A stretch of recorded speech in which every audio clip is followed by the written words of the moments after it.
এ কোনো সাধারণ মেডিকেল নয়লা, এটা শেরে বাংলা মেডিকেল হল।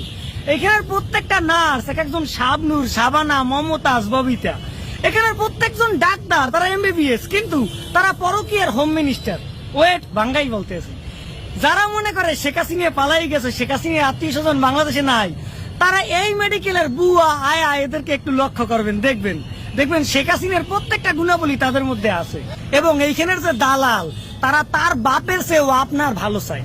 এই যে মেডিকেলের পিছনের যে রাস্তা, এই রাস্তাটা সুপার সিঙ্গাপুরের রাস্তা। এই রাস্তা থেকে কোনো 8 মাস 9 মাসের গর্ভবতী নারী যদি এখান থেকে যায়, তবে তার ওটির প্রয়োজন নাই, তবে ওখানেই তার ডেলিভারি হয়ে যাবে ওই গাড়িতেই। রাস্তার অবস্থা এমন। এখন বিস্তারিত বলি। এই যে এইখানের যে নার্স, এরা এক একজন সাইজে পুড়িয়ে থাকে, এবং আপনি যদি ডাকতে যান, তারা কি যে অভিনয় করে, একজন আর একজনকে বলে তুমি যাও, তুমি যাও। এই যাওয়ার মধ্যে আপনি নিশ্চিত এই মেডিকেল থেকে কবরস্থান চলে যাবেন। এইখানের যে ডাক্তার, তারা বলছিলাম পরকীয়ার হোম মিনিস্টার। কেন বলি? যারা পরকীয়া করে তাদের ঘরের বউয়ের চেয়ে ভাবিরে খুব ভাল লাগে। ঠিক তেমনি এইখানে ডাক্তাররা এইখানে থাকে, এইখানে পড়ে, এখান থেকে এমবিবিএস পাস করে, কিন্তু এইখানের চিকিৎসা তাদের ভাল লাগে না, তারা ক্লিনিকে পাঠায়। যেমন ঘরের বউ ভাল লাগে না, পাশের বাসার ভাবি ভাল লাগে, ঠিক তেমনি তাদের এই মেডিকেল ভাল লাগে না, তাদের ভাল লাগে ওই সেই ক্লিনিক। এখানে যে দালাল, তারা আপনার ভালো চায়, তার বাপের ভালো চায় না, আপনার ভালো চায়। আপনার বাপে আপনার কি ভালো চায়, কিন্তু এখানে যে দালাল, তারা আপনার ভালো চায়। তারা বলবে এই ক্লিনিক থেকে সেই ক্লিনিকে যান, সেই ক্লিনিক থেকে এই ক্লিনিকে যান, পয়সা গুনতে গুনতে ফকির হয়ে যান।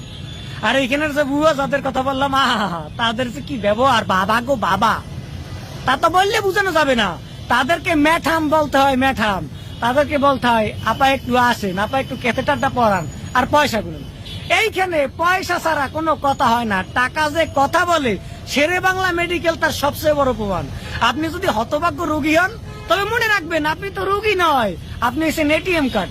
চাপে চাপে টাকা, লিফটে উঠবেন টাকা, ট্রলিতে উঠবেন টাকা, ক্যাথেটার পড়বেন টাকা, এমনকি বাথরুমে যাবেন টাকা, পাত দিলেও টাকা দিতে হয়।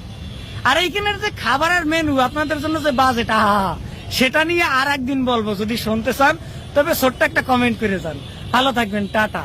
তবে সবাই যে যার স্থান থেকে এই ভিডিওটা শেয়ার দেন, এবং এই মেডিকেলের এই তীব্র আন্দোলনের সাথে, মেডিকেলের যে অন্যায় হয়, অন্যায়ের প্রতিবাদে তীব্র আন্দোলনে যোগ দেন। নিজের অবস্থান থেকে শেরে বাংলার মেডিকেলকে বাঁচান।